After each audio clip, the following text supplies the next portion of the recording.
In 2023, I left my job. I loved that organization. I worked there for 10 years.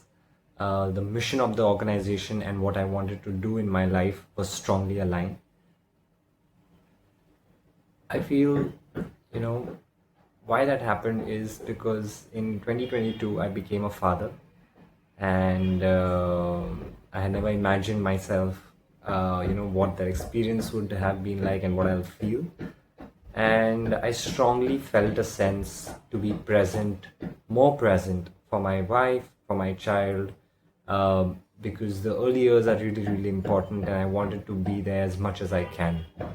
That happened, and then you know the organization had a lot of we had a lot of discussions. They were willing to give me a lot of flexibility and all those different pieces, but the more I thought about it from different lenses, from the lens of, if I'm near my deathbed, what would I want people around me to say? Who would I want to be there? What would I regret not having done?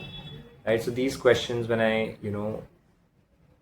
looked backwards from these questions lens, that really gave me the clarity. It helped me to take this decision, gave me the courage to let go of the mission and the work and the organization, and then focus on family.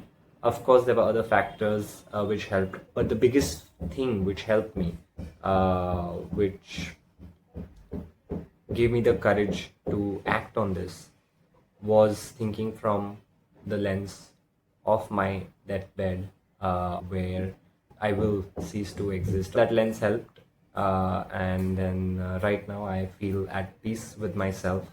I love what I'm doing, and I'm also experimenting with things in whatever time I get when my daughter goes to school. So that's been the journey and the reason. So looking back, what helped was just, you know, expressing and naming and talking about what I was feeling with different people, letting it breathe, figuring out, what could be potential options next, and then, identifying myself as someone who would do this, and then, changing my actions and doing the relevant behaviors for it, right?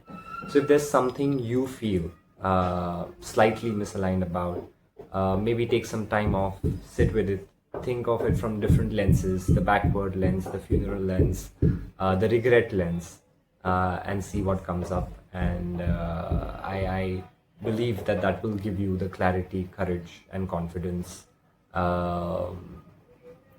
Yeah, so sit with it and see what happens. Thank you for listening.